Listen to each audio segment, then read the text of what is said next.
Hello and welcome to another Daily Muppet. In today's video, I wonder what we are going to talk about. A very uneventful weekend at United prior to the World Cup. Nothing major to discuss. But yeah, let's get into it. So obviously the major news, and we'll talk about the implications, the match, all of that as well. But the major news being Ronaldo's interview that he released with Piers Morgan. And the essential gist of the interview is Ronaldo feels disrespected by the club, disrespected by the manager. They're trying to force him out. What else? Nothing's changed. Club's bad, manager's bad. They didn't believe him about an illness of his daughter in summer, why he wasn't present in the preseason, and all of that. Now, if you've been following along through these videos and through what I've been passing along since probably June, late June, you would know, despite so many claims to the opposite from other people who claim to know what's going on, despite the public comments of the manager, which you can never trust,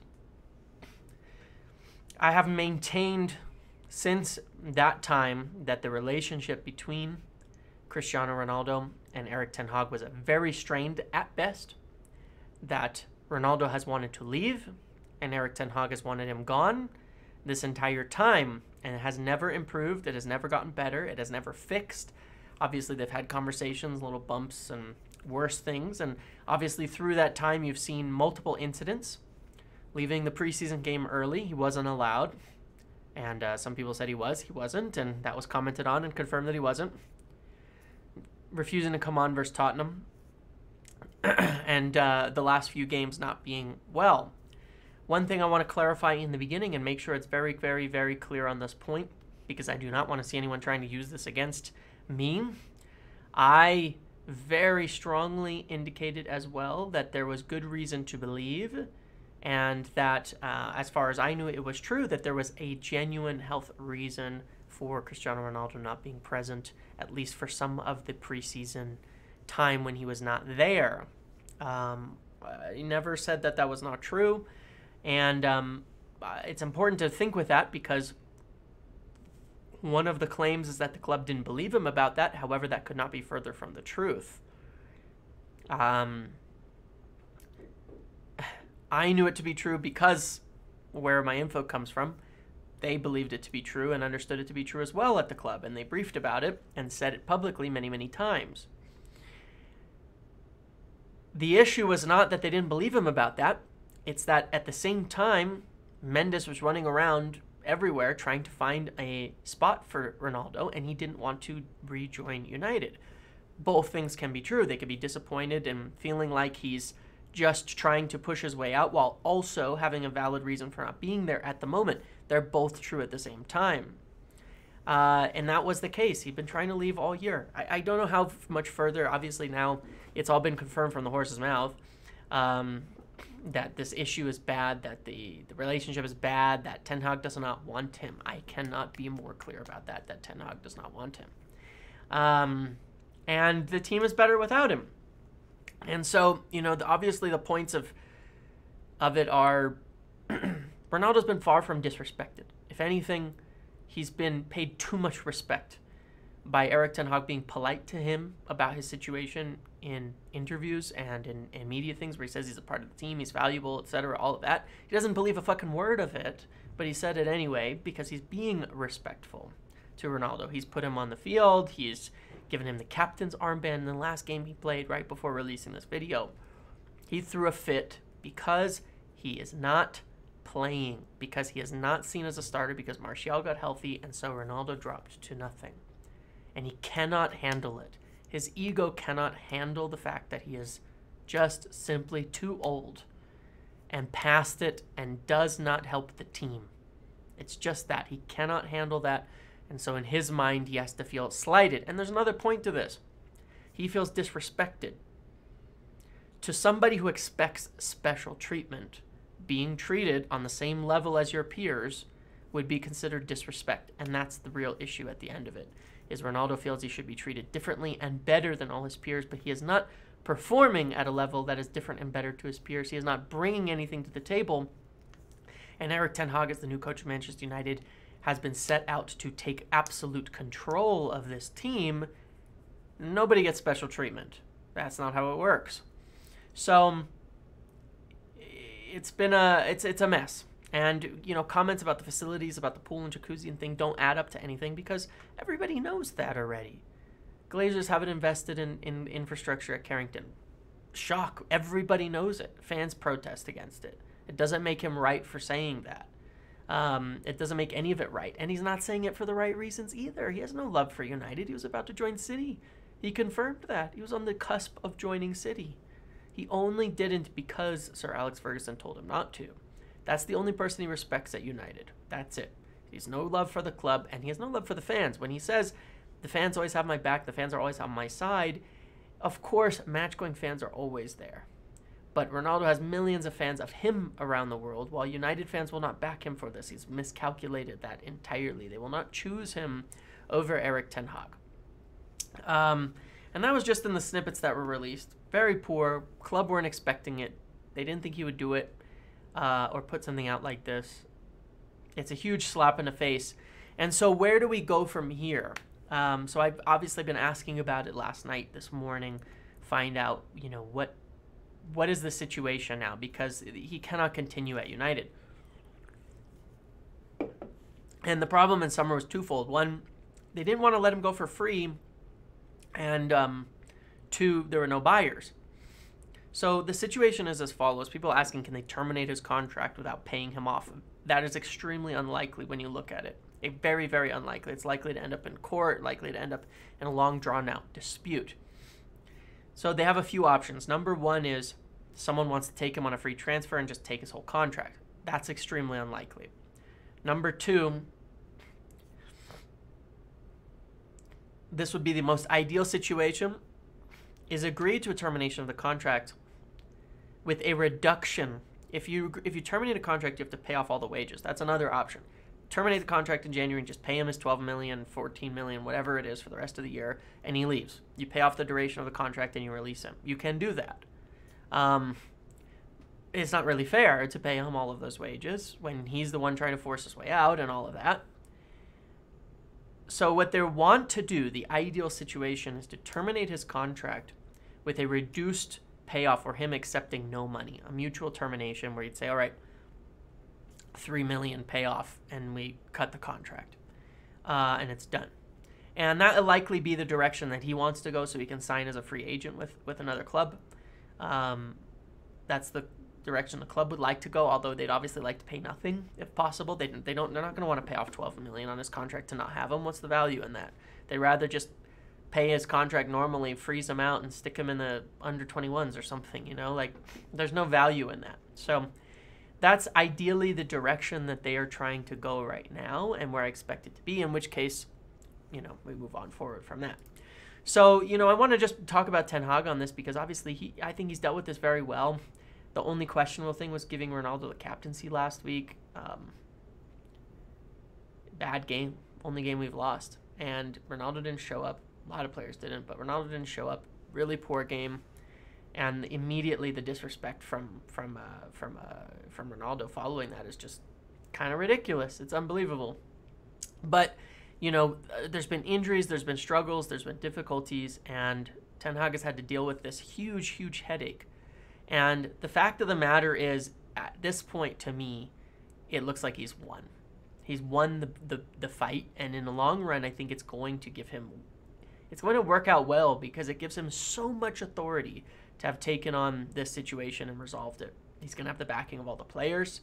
He's going to have the backing of the fans and the backing of the club, which he has. And I want to be clear on that as well from people I've spoken to. Erik Ten Hag has the 100% full backing of the club for what he wants to do.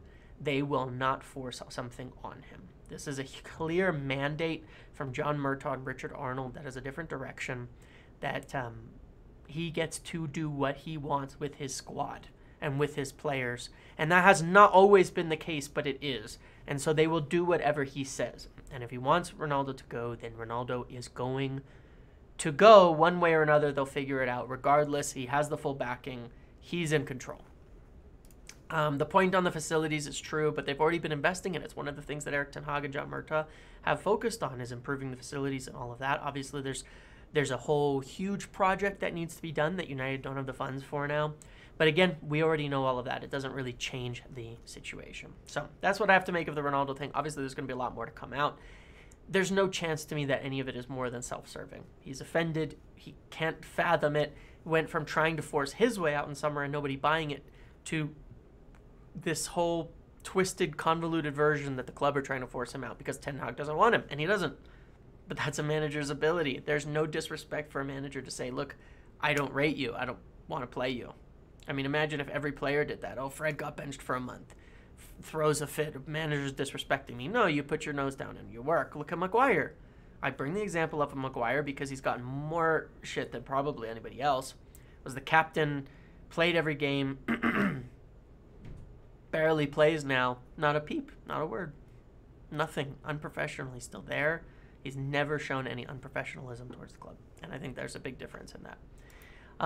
So, reviewing the game, it was messy and a bad game overall, but the 3 points, and that's what matters. And it's interesting, and I say a bad game because it was a bad performance. We still created a lot, still should have scored a few goals, but we're pretty poor. Fulham did really well. Obviously, Daniel James getting the goal after he came on.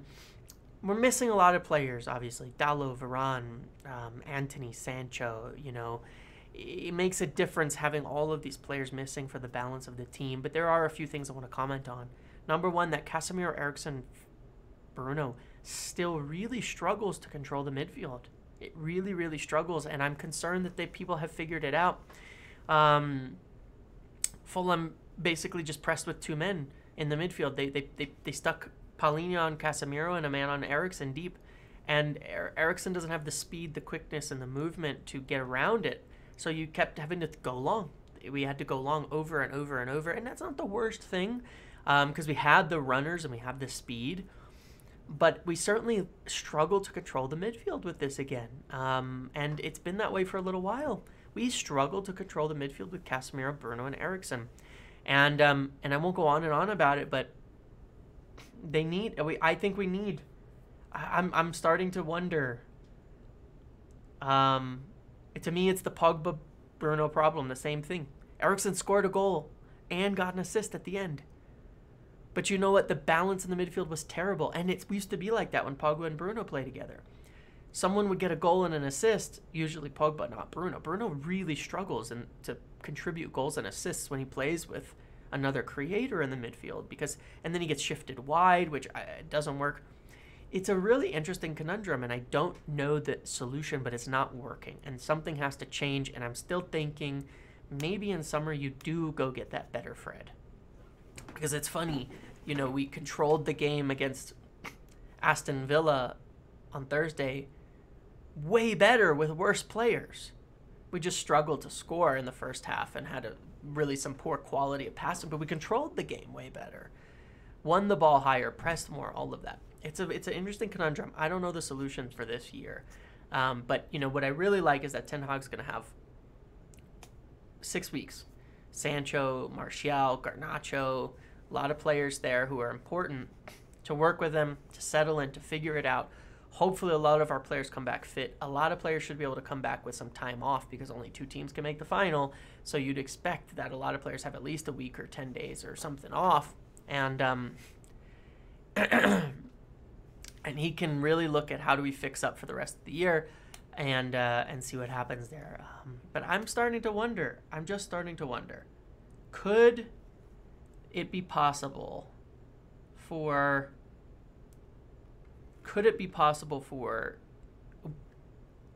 Should United prioritize that center mid? Like an Enzo Fernandez over... I'm just saying, I'm just looking at the scenarios. If Martial's fit come end of the year and doing well, should they buy a cheap striker in January, which we'll touch on in a moment, and buy a midfielder with most of the funds? I kind of am starting to think yes, because unless you're going to make Casemiro, Fred, Bruno work, and you think Fred is good enough, it's not going to happen. I think the midfield is going to continue to struggle. So I'm not sure what the deal is. I'm not sure what they do, but I'm starting to think that. We know goalkeeper, center mid, striker are a priority.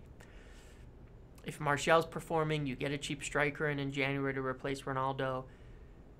Do you spend a lot of budget on the midfield and just get like an Enzo Fernandez in there? I don't know. I wonder. I really do wonder. I really do wonder about that.